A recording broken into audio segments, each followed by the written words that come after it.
Crystal ball, crystal ball. Tell me his thoughts. Tell me what you're thinking.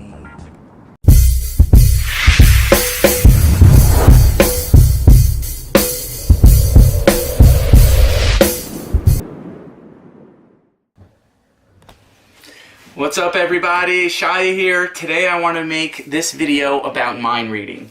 And what I mean by mind reading is trying to go into someone else's head and figure out what they're thinking and try to read their mind. Recently I received a phone call from a big psychologist who I follow her work.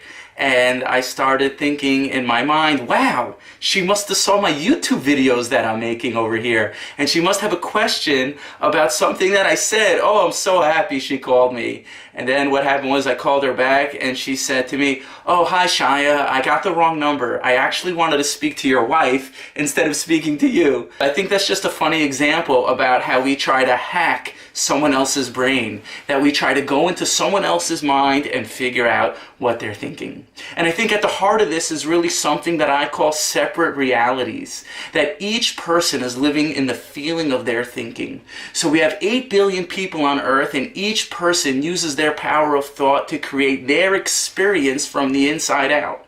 So what that means is that no two people think the same.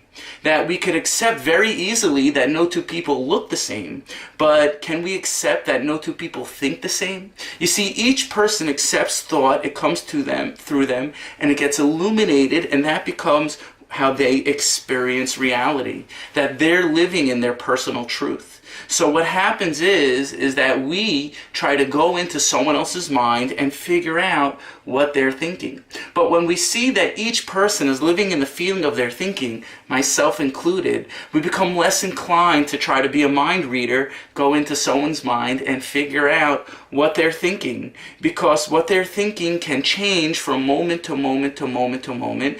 But when we see the truth of separate realities, which is that each person is doing the best they could given the thinking that they have, that no two people think alike, then I've become less inclined to try to figure out what someone else is thinking. So I no longer need to go into someone else's mind and try to read their thoughts, probe their intentions, and figure out why they do what they do.